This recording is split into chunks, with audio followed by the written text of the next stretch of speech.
Hey everyone, welcome back to the B-Movie Bunker. Today we're going all the way back to 1983 to look at The Hunger. This is from Tony Scott, who just 3 years later would bring us the most homoerotic film ever made, Top Gun.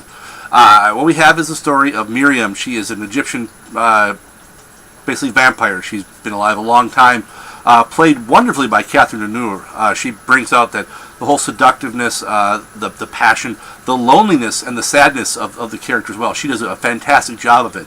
And she's a vampire, but not in the what you normally see in most films. There's no fangs. There's not really a lot of supernatural powers other than, you know, basically immortality, which she gets by drinking the blood of her lovers, who in turn then stay immortal, and stay young, as long as she is drinking blood. But she has a habit of getting bored with them and casting them aside for new people.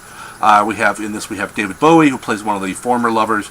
We have Susan Sarandon, who plays one of the new ones, and this is an incredibly beautifully shot film. Visually, it's very beautiful.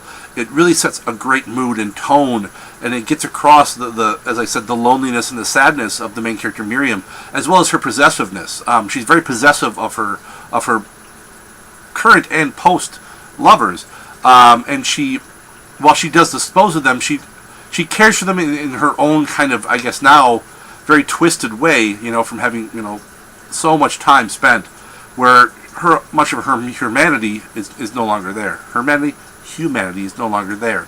But in her own way, she still cares for those, even those that she's cast aside. Some people will find this movie very boring.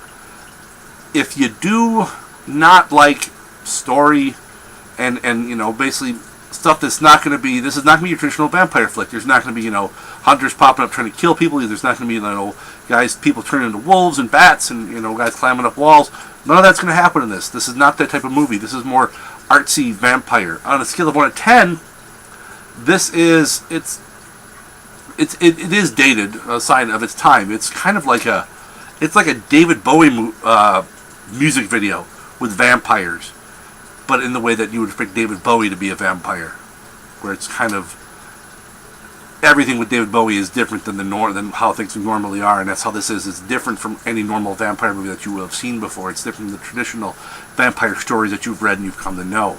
But I think from a how it looks and the story gets across, it's a very beautiful film. And if you haven't seen it and you really do like vampire flicks, and I'm not talking about the sparkly kind, if you like the actual vampire mythology and like to see different ways it's interpreted by different people, definitely check this one out. This is, I think, one of the classics of the vampire genre, and it's overlooked by a lot of people.